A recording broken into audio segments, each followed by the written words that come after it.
Magkaigsunan, matag karunugon niya, makadawat kami o inyong mga pangutana. Happy Whispers Meeting Tibok na kalibot. Atong tulmanon oras sa atong Padaran ko silang issue na walay kalabutan sa Diyos. Magdesidir na ganita nga mo serbisyo sa atong Ginoo. Ang yawa, mangita o pamagi, mo-offer na mura-mura po ug iya sa Diyos. Ang inahan kanya aligaran ang napulog sa mga anak. Pinako kalimutan tiyon sa Ginoo. Nga ang tanang mga kalisod iyang isukli.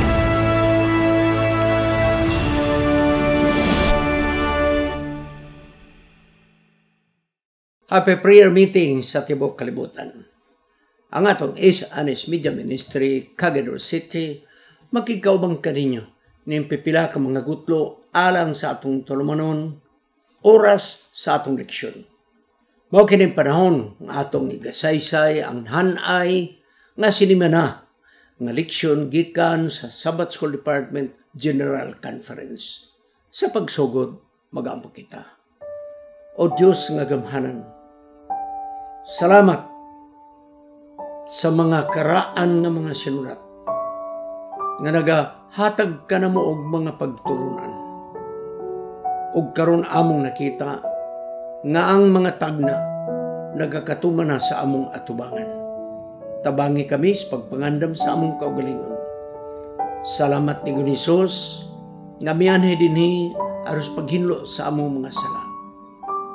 Ug kami mga pinasaylo sa imong atubangan. O balang Espiritu, ikaw mo kunsad sa tibok naon sa yuta. Pasabto nimo kami. Nining mga pulong nga among pagatunan, mahitungod sa mga tagna.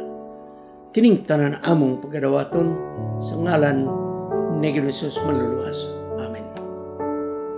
Sa magkausapa mga kaigsunan, kami nagapahinumdum nila sa atong studio, sa Anis Media Ministry, ang atong kamera, daganang mga challenges. Sa among production, usahay, take 2, take 3, tungod kay mag-error na yun ang atong kamera. So please, hatagan nato ning pagtagad. Maghinay-hinay ta og tigom. Kutob sa Disyembre mo ay akong target. Kutob sa Disyembre. Mag-ipon-ipon kita, ginagbay-gagmay, kutudan sa inyong gugma diha. Sa akong tanaw, kung kutob sa Disyembre, igo-igo yun na, makaplit na tag-kamera. Daghang salamat. Karong mga kaigsunan, ang atong topiko sa usa ka version selection nagaingon Foundations for Prophecy. Ang pasukaranan alang sa mga propesya o sa mga tagda. Ang usa-usab ka version nagaingon diha sa sulod sa trono nga lawak sa Dios. Sa sulod sa trono sa lawak sa Dios. Ang atong teksto makita sa Isaiah chapter 6 verse 8. Unya akong nadungog. Ang tingog sa Ginoo nga miingon, kinsa man ang akong ipadala. Kinsa man ang muuban kanako.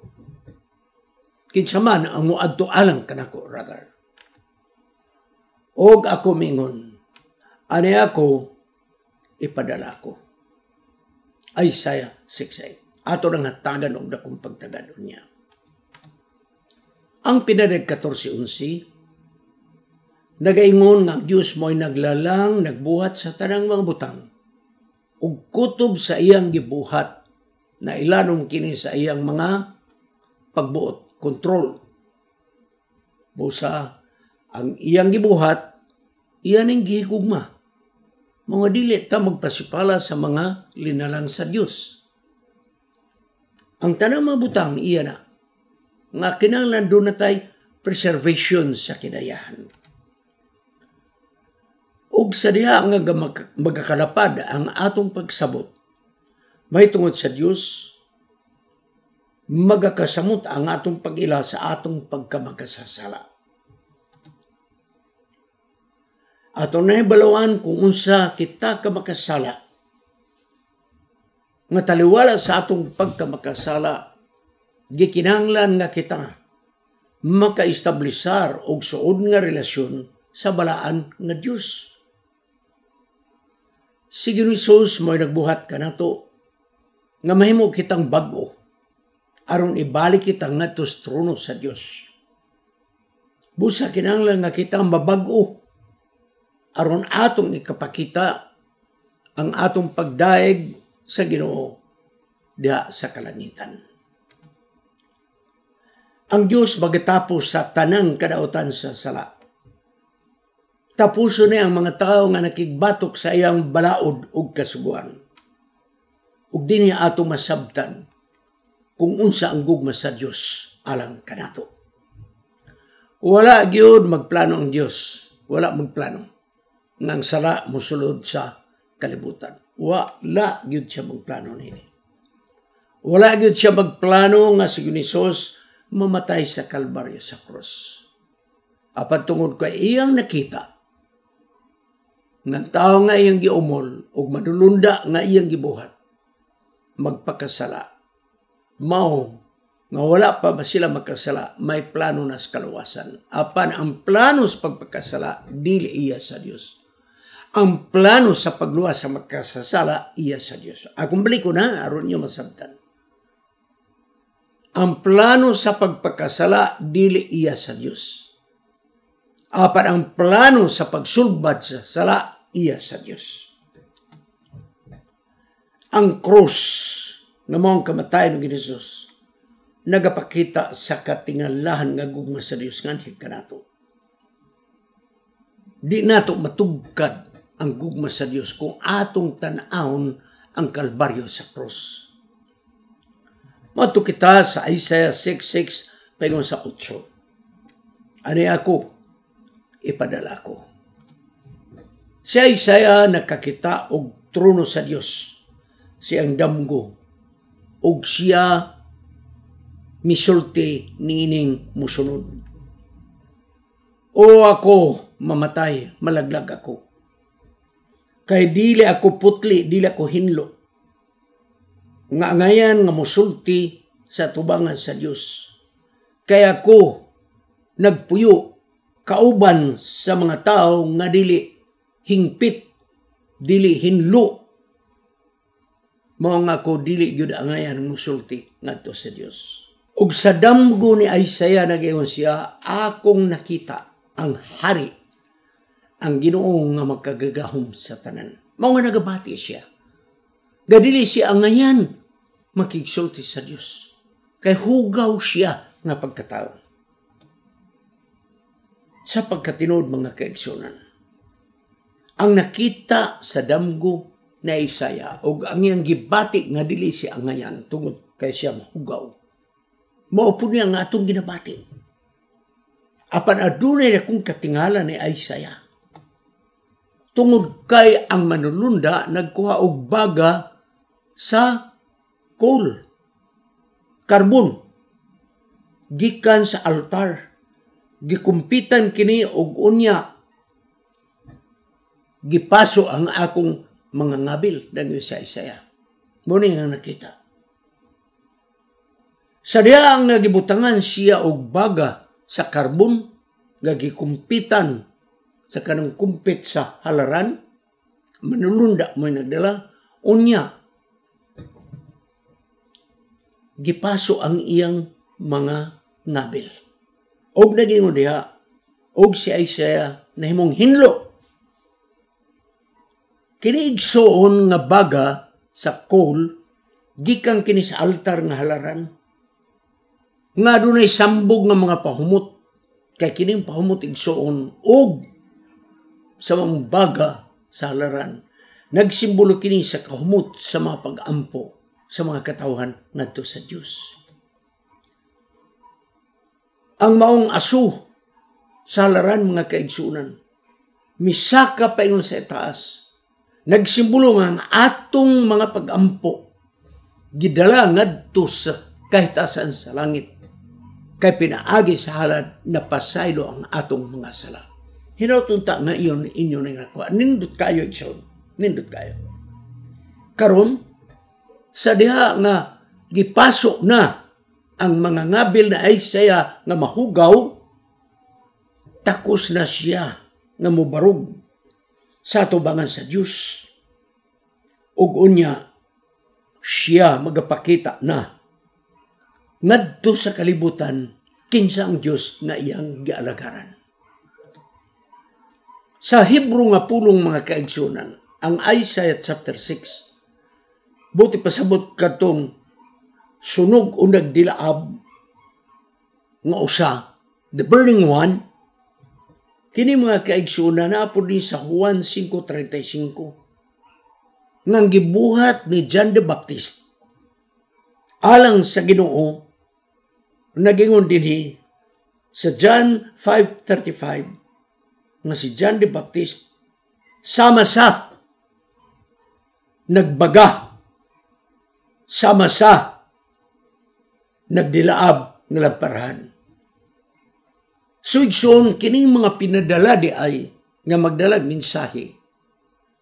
Nagsimbolo kini nga siya nagbaga, nagkalayo, nagdanag og kahayag. Si John the Baptist, makasasala ba ya? Apanin mo siyang the burning one. Nahimo siya nga nagdilaab o nahimo siyang instrumento sa pag-andam sa dala ni Ginoong Hesus. Nahimo siyang instrumento sa pagtudlo sa mga tao ngadto ni Ginoong Hesus. He became the burning one. Si Ginoong Hesus lamang mo makatag datong kaluoy o makaluwas ka nato. Si John the Baptist manalagna o siya pinasahi nga mensahero kay siya mo ay nag-anunsyo kung kinsa si Ginoong Hesus. Tanawa ang kordero sa Dios nga magapala sa atong mga sala. Ang Dios naghatag kang John the Baptist og buluhaton sama sa manulunda sa langit aron sa pagtabang sa mga tao nga ang ilang kasing-kasing maandam sa pagdawat kang Ginoong Hesus. Matutan ining duha ka mga manulunda didto sa taraman sa Eden. Tapos nakasala si Adan ug si Iba, gipapahawa sila sa taraman sa Eden. Unya,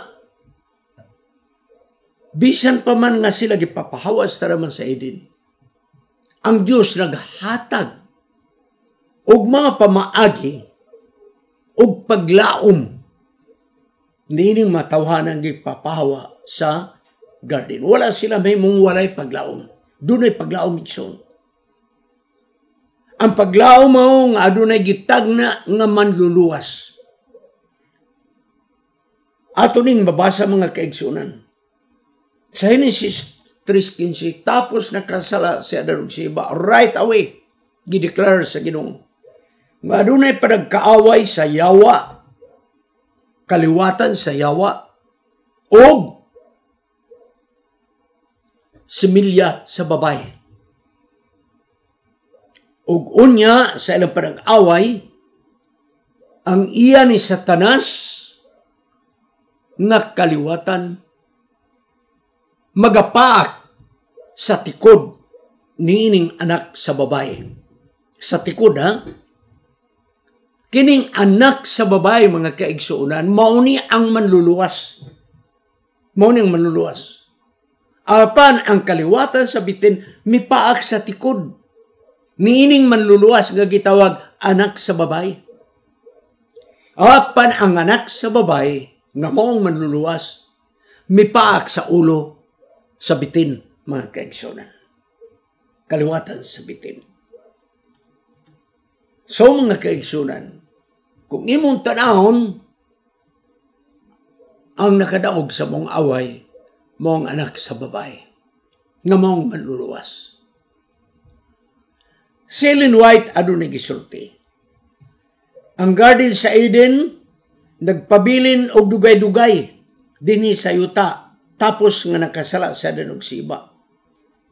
Nga gipapahawa sila parang garden sa Eden na apa. Kay walay makasala nga makasulod, niining ilang puy-anan. Busa ang Diyos nagbutang. Og duha ka mga manulunda. aron bantayan ang ganghaan nga kining nakasala nga tao dili na makasulod ngadto sa Garden sa Eden. Og sa ganghaan adunay nagapangidlap aniya na sa mga kaigsunan, adunay nagapangidlap nga mga lunda nga nagpakita sa himaya sa Dios. Siya danog ang iyang mga anak matag karunugon niya muadto dool sa gate og magsimba sa ilang Dios. Og sila misaad nga mutuman na gyud sila sa balaod sa Dios, di na gyud nila rapason. Sa diha nga gilapas ni Adan og ni Eva ang balaod sa Dios, sila gipapahawa sa Garden sa Eden. Busa karon igsoon gibantayan ang gate sa Garden sa Eden. Mga manlunda nga duha nga nag-unsa nagapangidlap aron abugon ang makasala nga dili magkakaon sa bunga sa kahoy sa kinabuhi. Genesis 3:22. Busa ang Dios hatag og saad ni adtong usa ka adlaw ni ana sa nakasala si Adan ug si Eva nga sila mabuhi ra. Ug pipila ka mga panahon, makabalik ra sila sa tanaman sa Eden. Muna'y paglaom gihatag sa kaliwatan sa mga tao. Kining duha nga nagapangidlap, nga nagkalayo nga manlunda, nagabantay sa ganghaan sa garden mga kaigsunan. Ug kinigsoon, adunay sama-sama sa mga talanahon, nga didto sa lingkuranan sa kaloy sa labing balaan nga dapit, nga na ang kahunigsoon, nga na ang napulo kasugo, adunay curve nga bulawan, nga manulunda, nga ang klase nila gitawag cherubim. So igsoon tanawa, duha ka manulunda nga cherubim. Sama usab, didto sa ganghaan, duha usab ka mga manulunda. Sila niway tagingo din sa Patriarchs and Prophets, page 62. Sa diha nga gibuhat sa Dios ang mga langit ug yuta nga mahimong bag-o sumala sa pinadag 21:1. Iyang ibalik ang tanaman sa Eden nga nabag-o usab. Ugon niya kining bag-o nga garden sa Eden nga iyang gibag-o dinhi sa bag-o nga yuta.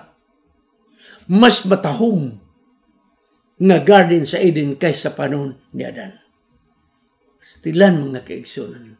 Kung matahom man gyud itong garden sa Eden sa panahon ni Adan ug Eva, kining garden sa Eden nga bag-ohon sa Dios musubra pa katahom mga kaigsunan. Balik tayo sa duha ka manlunda. Genesis 3:24 na yung God put angels in the east. Put angel. Kanang pulong pot mga kaigsunan. Sa Hebro nga pulong gikas pulong syakan.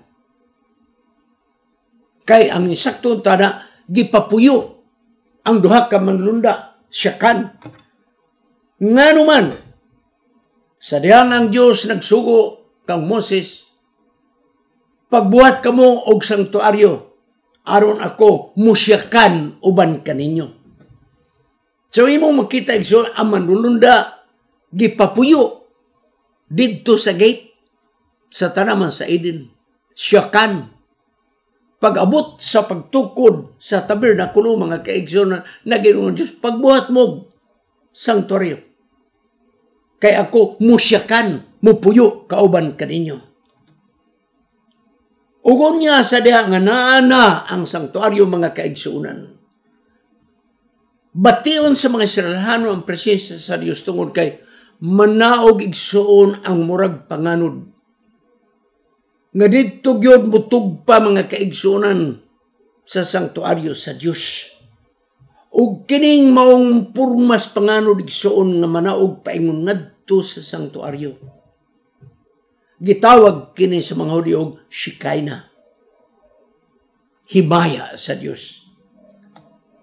Samtang ang pulong Shekinah wala sa Hebrew nga Bible, pero ang mga Hudyo nagamit nga ilag ganing i-describe kadtong panganod nga mitabon sa sanktuaryo, ila tong gitawag sa ilang pinulungan Shekinah. Nganong ilang magigamit ng pulong Shekinah?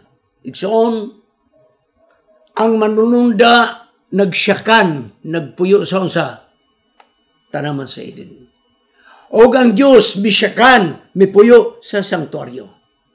O ang himaya sa Diyos, misikayna, kay kanang syakan o sikayna, ang root word ana, maura, mga kaigsunan.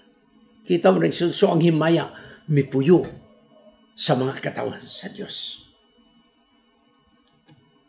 Kiniigsoon nga mga impormasyon, maghahatag ka na itong pagsabot.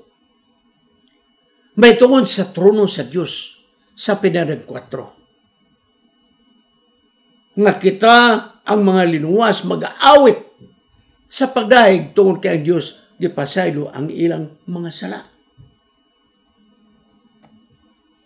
Ato nang nibaluan ng mga kirubin, mga espesyal kini nga manulunda nga konektado sa trono sa Diyos. Tararigson, ang kahon sa arkas tugon na ay kirubin nga mga kinulit nga bulawan. Duha. Dito sa gate sa Garden of Eden, na ay duha usab ka manulunda. Basta gani igsoon, maghisgot gani og trono og himaya ang kirubin na ang mga kaigsunan. Kay gani sa pananawon ni Ezekiel, nakita niya ang trono sa Diyos, adunay kirubin, mga kaigsunan. Nga di nagatindog, simbolo sa bulawan nga kinulit. Kining kirubin gani igsoon usab nga klase sa manulunda. Kung nainumdum ka mo balik ni anang utlanan sa balaan nga dapit sa sanctuary ug sa labing balaan nga dapit na may napulo ka kurtina niya na. Purple, blue, ug ubang pang color pula na.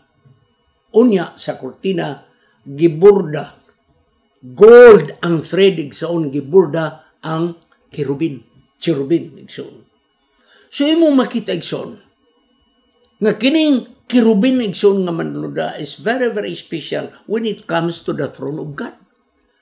Kay kanang kahon sa kaluoy, sa labing balaan nga dapit, simbolo ka na sa trono sa Diyos.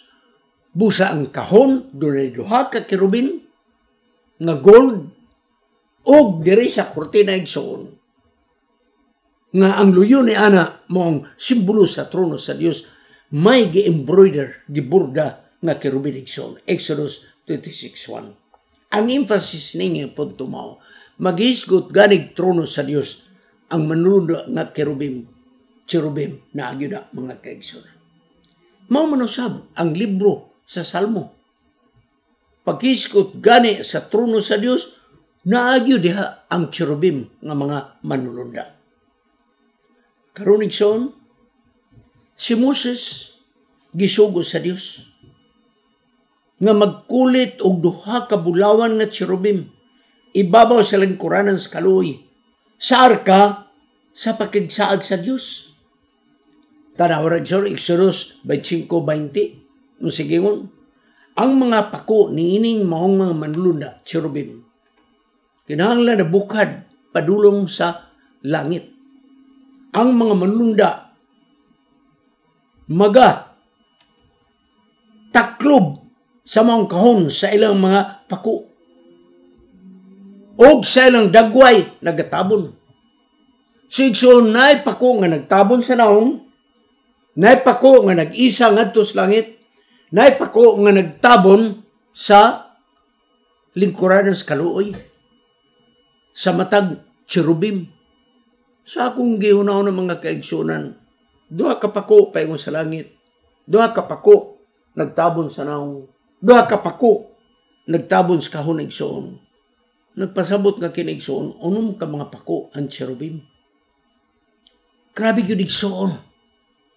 Basta gani mag-iskot og trono sa Dios ang cherubim na agyon. Mao igsoon kini nga pananaw nakita ni Ezekiel sa kapitulo 1, 4:14. Kining maong damgo nga na iyang nakita nga maong trono sa Dios. Ang pag-iskot o paghulagway ni manalag na Ezekiel may tungod sa trono sa Dios, susama-sama yun sa pag-iskot ni Isaiah o sa ubang mga manalagna.